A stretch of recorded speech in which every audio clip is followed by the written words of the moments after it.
E muito bem, e de imediato a palavra ao Sr. Engenheiro Luís Ramos. Muito obrigado. Boa noite a todas e a todos. Permitam-me primeiro um cumprimento muito especial ao Jorge Ricardo, pela amizade de há muitos anos e a quem agradeço naturalmente o convite. É uma honra e um privilégio estar hoje aqui com Francisco Assis, por quem tenho uma admiração e um respeito muito grande. Isto não é uma troca de galhardetes, é mesmo assim. É a primeira vez que estamos numa situação destas, mesmo numa troca de impressões mais do que um debate. Permitam-me também um cumprimento ao Sr. Presidente da Câmara, ao Sr. Presidente da Assembleia Municipal, Srs. Vereadores, Srs. Autarcas, ao Dr. Armindo Abreu, a todas e a todos.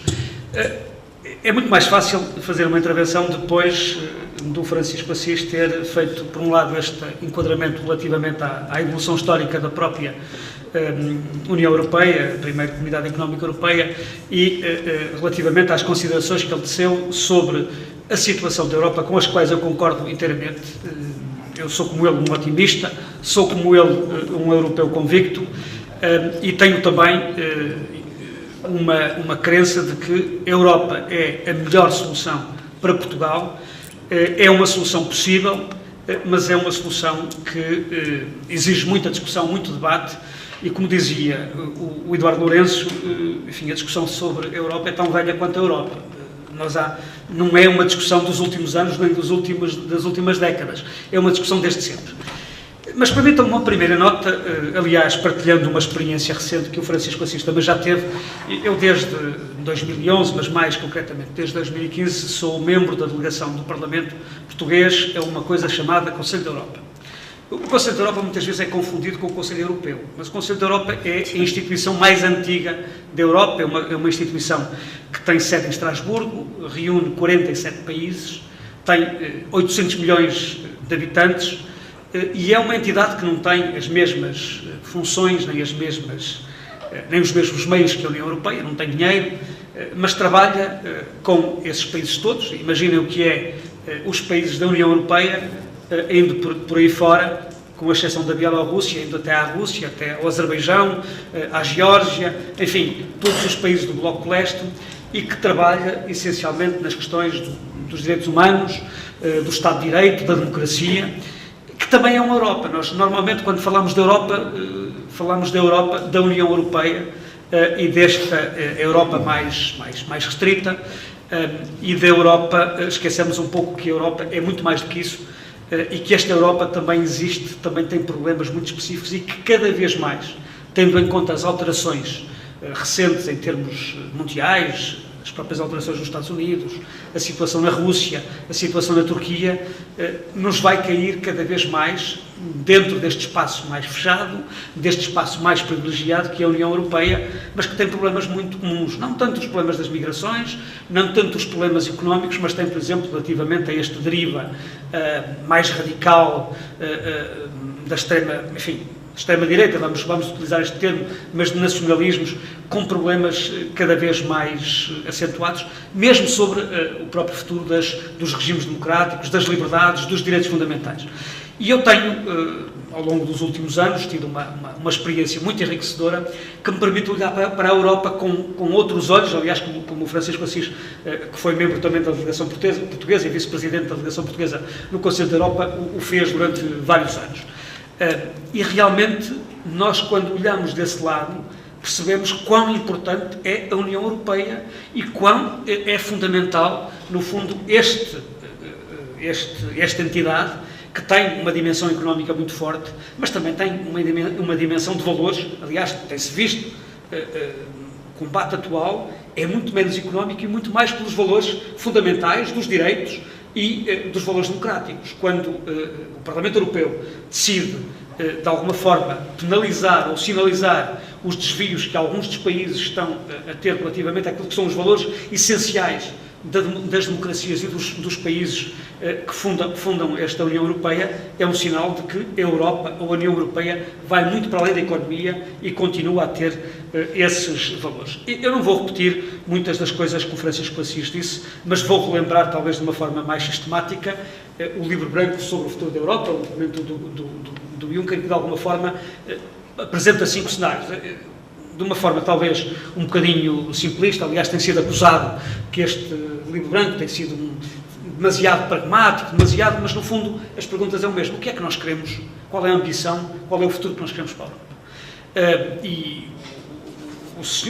A Comissão apresentou o ano passado um documento em que diz há aqui 5 cenários possíveis, um deles é o que o Francisco Assis referiu, uma Europa a várias velocidades. Eu confesso que também sou muito defensor desta ideia. Uma ideia de poder ajustar um bloco com 27 países, com 28 ou com 27, mas admitindo que o caso do Reino Unido está resolvido. Eu ultimamente tenho ouvido alguns comentários, com certeza, dos trabalhistas ingleses, de que a coisa não está completamente fechada e de que, enfim, ainda será possível reverter a situação. Tenho dúvidas porque acho que o debate e a forma e o processo está de tal maneira avançado que será, do meu ponto de vista, uma inevitabilidade a saída do Reino Unido. Aliás, que reconheçamos, o Francisco já relembrou as várias tentativas e a forma e as dúvidas com que os britânicos entraram sempre neste processo, com a forma como sempre estiveram contra, no tempo da Sra. Thatcher, para negociar mais um retorno, mais uns financiamentos para poder pagar menos e receber mais, mas o que é verdade é que os próprios ingleses e os próprios britânicos, enfim, é verdade que os escoceses hoje são muito mais pró-europeus do que os ingleses, mas eles nunca estiveram confortavelmente, mesmo as elites, ou sobretudo as elites, no próprio seio da União Europeia e, portanto, isto não é um desfecho tão inesperado quanto isso. Mas, voltando, admitindo isso, há estes cenários. Um deles é, vamos continuar como até agora. Um outro é, vamos ter uma Europa a várias velocidades. Quem quer mais Europa social, investe na Europa social. Quem quer aprofundar o mercado, quem quer aprofundar a moeda única e, portanto, um sistema monetário mais próximo também aprofunda. Há outros cenários que vamos dizer que isto é só economia, portanto temos um mercado único, o resto esquecemos os valores, as políticas sociais, as políticas de outra natureza e, portanto, isto é só um mercado de grande dimensão que permite fazer trocas e facilitar a circulação de bens, de mercadorias. E, portanto, esta é uma questão, ou esta opção, do meu ponto de vista, é uma questão fundamental. Nós temos que discutir realmente o que queremos da Europa e saber com quem podemos contar neste momento. O que é que sentem não só os vários países, mas as pessoas, as instituições? Porque uma das críticas, e o Francisco Assis já referiu os aspectos positivos, mas vamos falar dos aspectos negativos. A Europa continua a ser sentida como um projeto das elites políticas. Continua a ter uma imagem de ser um projeto demasiado burocratizado, com muitas regras, com uma obsessão por harmonizar tudo. As regras são iguais para todos, quando há diferenças substanciais. Nós lembramos das velhas guerras da ASAI, relativamente a um conjunto de normas. Enfim, não vamos discutir se há ou não há razão para harmonizar, mas há ou houve uma obsessão a partir de Bruxelas, a partir dos tecnocratas e daqueles que fazem a gestão de um conjunto de políticas, de fazer uma Europa completamente rasa, com as mesmas regras e os mesmos princípios em todos os países. E, naturalmente, que esta perspectiva continua a ser hoje alimentada, ou pelo menos uma das armas de arremesso, por aqueles que querem contrariar e combater o projeto europeu. Há gente que defende, aliás, como dizia o Francisco Assis, uma Europa mais federalista, uma Europa, enfim, com uma configuração diferente e com uma essência diferente, com uma dimensão mais entre os vários países e, portanto, com não uma preocupação em criar um bloco único, todo igual, em que as leis são exatamente iguais, as regras, as normas exatamente iguais. Eu não me esqueço, no mesmo momento em que em Portugal fazíamos um esforço enorme, nas nossas aldeias, de correr com tudo aquilo que eram os espaços para alojamento de animais das nossas aldeias. Lembro-me de visitar a Baviera e, na Baviera, nas aldeias, as vaquinhas continuavam a ter os seus estábulos, e penso que hoje em dia continuavam a ter os seus estábulos dentro das aldeias. Os alemães eram e são membros da União Europeia, mas não aplicavam as mesmas regras. Nas montanhas havia de um lado o estábulo e à frente um café ou um pequeno restaurante que servia refeições, a demonstrar que esta ideia de termos uma Europa com regras comuns, mas que depois que os países ajustavam de forma diferente, fazia também com que o próprio projeto europeu muitas vezes foi mal percebido pelas pessoas, porque continuava a ser um projeto de elite. E esse é um aspecto importante para o qual os países e os governos também têm culpa. Nós, muitas vezes, não só em Portugal, mas temos esta sensação, quando as coisas correm bem, se não fossem os investimentos europeus, nas infraestruturas, no saneamento básico, nos equipamentos coletivos, nas escolas, eu não sei se esta escola provavelmente foi financiada com fundos europeus, a estrada com que chegamos aqui foi financiada com fundos europeus, o saneamento básico. Tudo isto seria impossível para um país como Portugal, com os recursos que tem e com as limitações, sem o financiamento europeu. Nós nunca valorizamos este contributo que a Europa teve relativamente aos nossos países.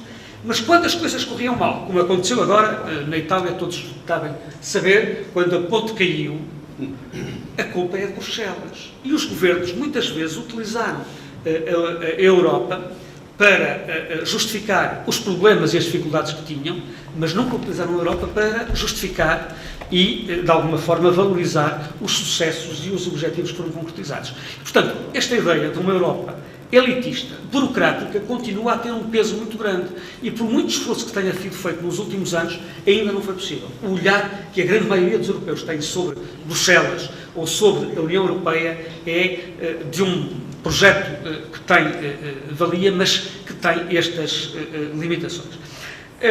Um outro aspecto tem a ver com os grandes desafios.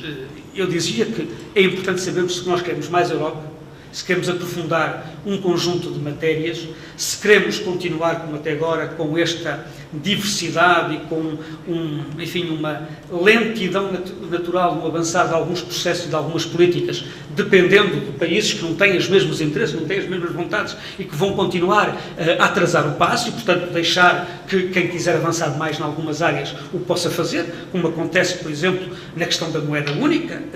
Se nós queremos aprofundar a moeda única e o sistema monetário, temos que, naturalmente, dar mais passos. Avançar, por exemplo, em matéria orçamental, avançar, por exemplo, em matéria fiscal.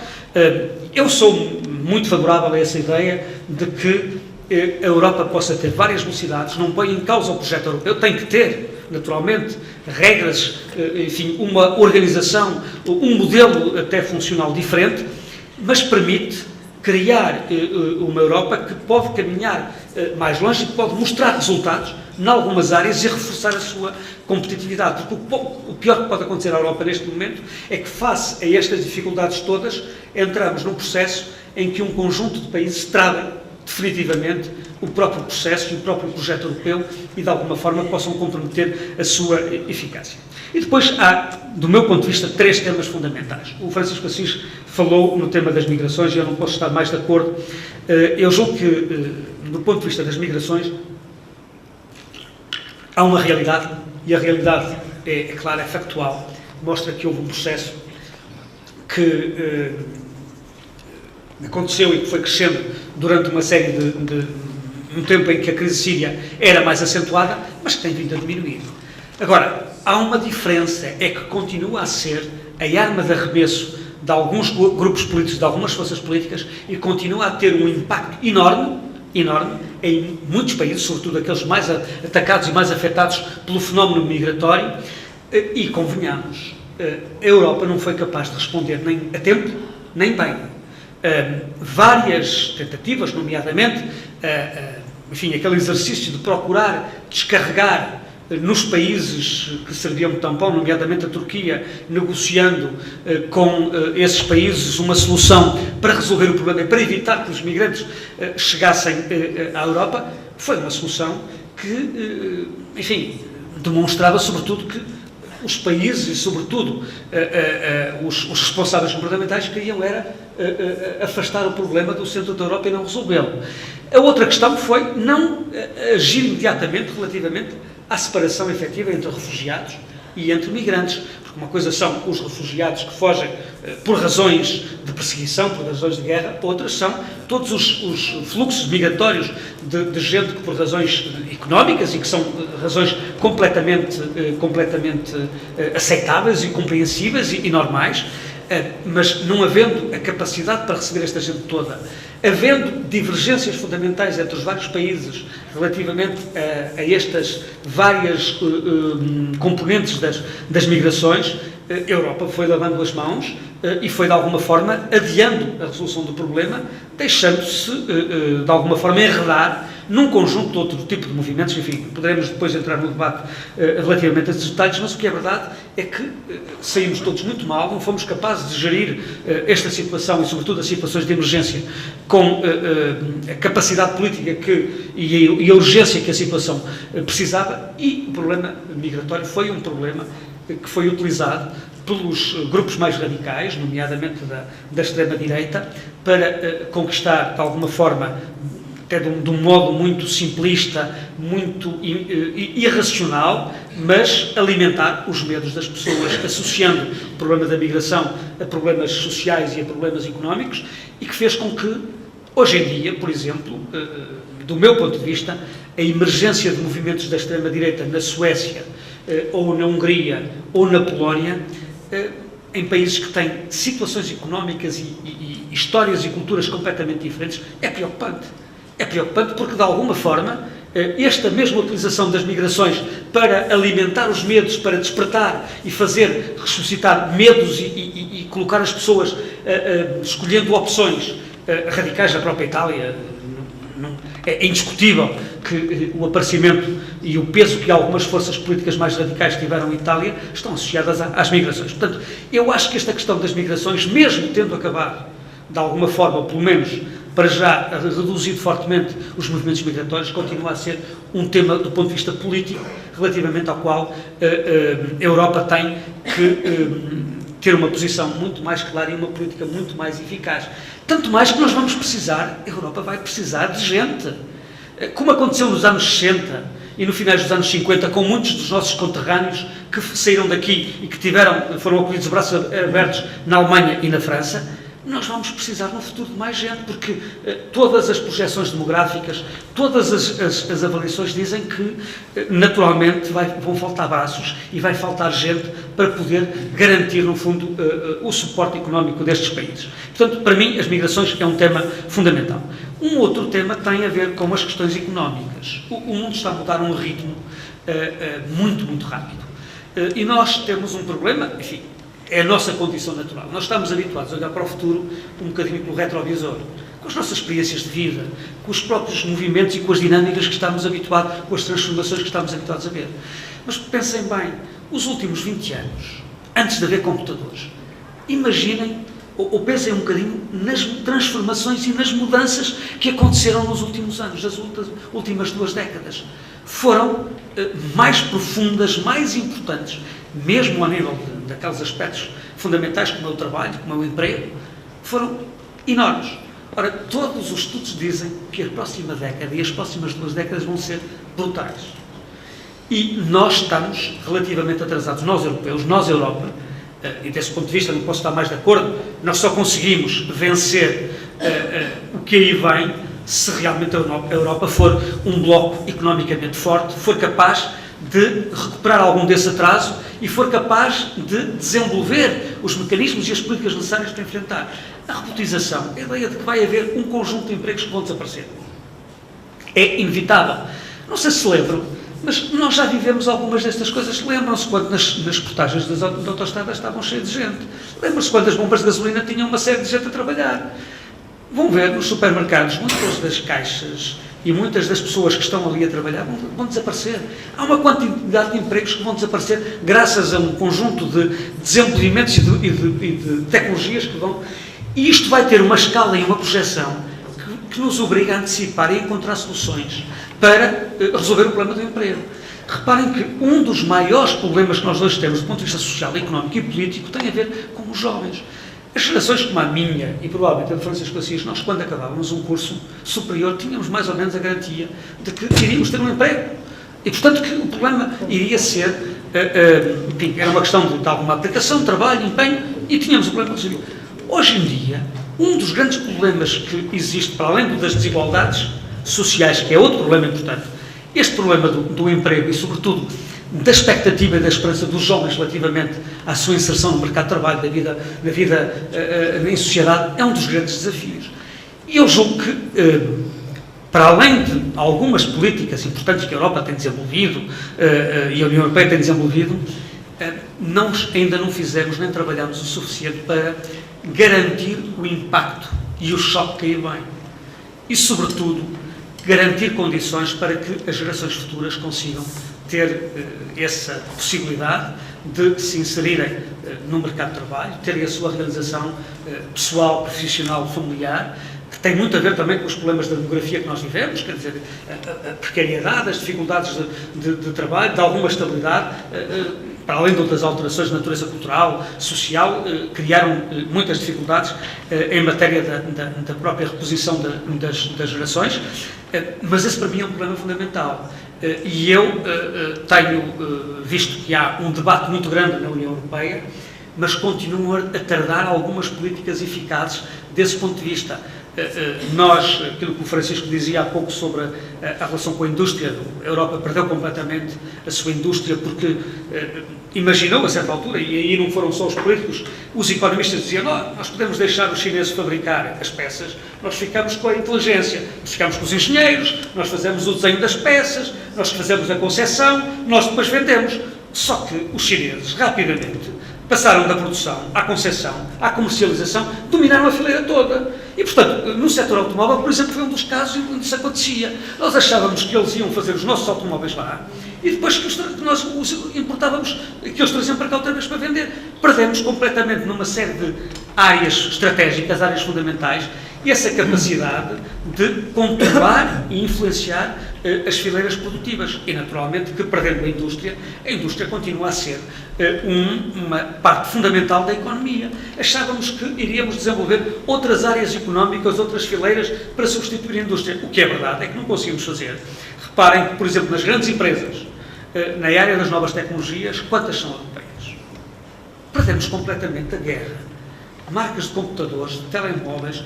Hoje em dia, as novas tecnologias e a produção industrial associada às novas tecnologias é completamente dominada por países que não são europeus. Nós, na Europa, não perdemos, aliás, as poucas marcas com alguma relevância desapareceram todas. Continuamos a ter, em alguns setores, como o setor automóvel, alguma importância e alguma capacidade, graças muito à indústria alemã. Mas, de resto, a França tem uma crise profunda na sua indústria. Nós, enfim, temos algumas áreas, é verdade, por exemplo, no setor dos têxteis e do calçado, depois de termos perdido para a China, recuperamos algumas das coisas e estamos hoje, no setor do calçado, é evidente, deixámos só de ter os produtos baratos e produzidos para outros, começamos a ter alguma importância, mas é fundamental. O setor industrial e a recuperação deste setor industrial é essencial para o futuro da Europa e, sobretudo, é fundamental pensar neste problema da reposição da economia europeia. Nós só o conseguiremos fazer em conjunto, Portugal isoladamente, a própria Alemanha, se tivesse a certeza de que conseguiria, nesta globalização, reposicionar-se e ter um papel importante, provavelmente não teria a mesma convicção relativamente ao projeto europeu que tem hoje.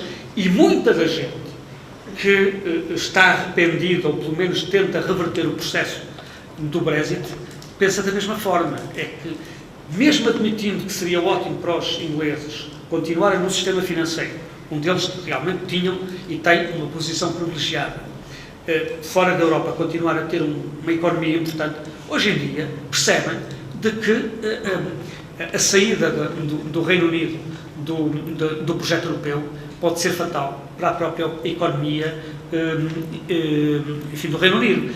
E mesmo a ideia de poder ter uma relação privilegiada com os Estados Unidos, sobretudo em momentos como este, com a imprevisibilidade e enfim, isto é o termo mais simpático que ocorre relativamente à governação e a esta orientação do Sr. Trump, é muito complicado, porque ninguém consegue, eu acho que nem ele próprio, perceber o que vai acontecer nos próximos anos e, portanto, criar um projeto de desenvolvimento económico assente numa relação, num país onde há estas mutações, onde há esta indefinição toda, é muito complicado. Portanto, a segunda ideia e o segundo tema é esta da economia. E um terceiro tem a ver com a Europa social.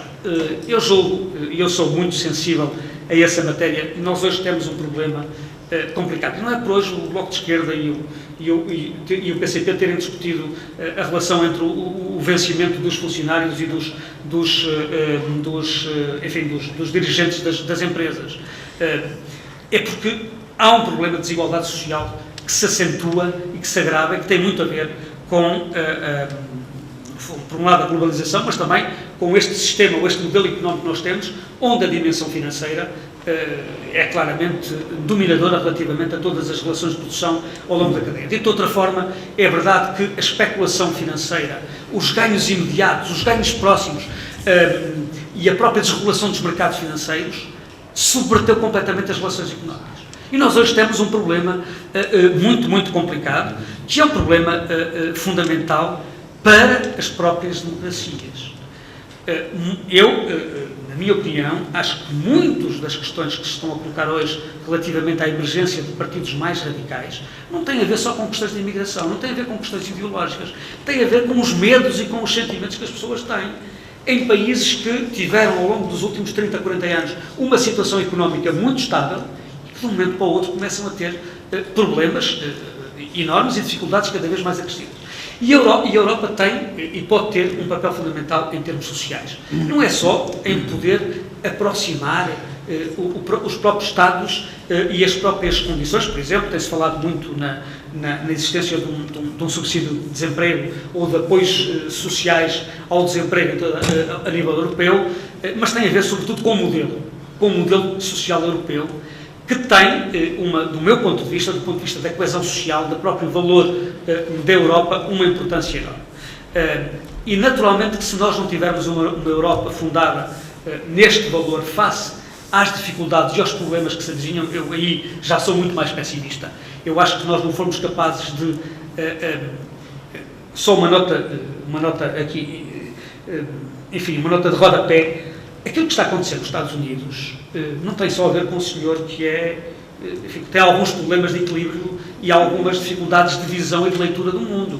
Tem a ver também com situações sociais muito complicadas e com problemas que foram provocados por uma globalização que criou, por exemplo, zonas que tinham, Estados federais, Estados que tinham uma base industrial e que votavam, por exemplo, nos democratas, e que foram, face ao processo de globalização, completamente, de alguma forma, enfim, marginalizados por todo este processo. E, portanto, eu temo que o impacto das transformações económicas que aí vem, se não tiver por trás um projeto e um Estado social capaz de ajustar, no fundo, essas transformações, acomodá-las e mitigá-las, que nós possamos entrar em dificuldades cada vez maiores.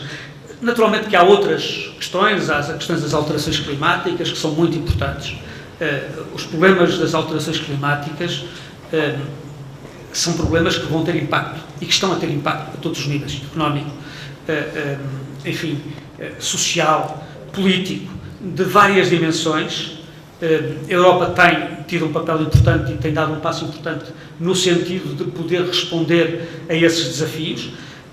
A questão da segurança é outra das dimensões também que me parece importante.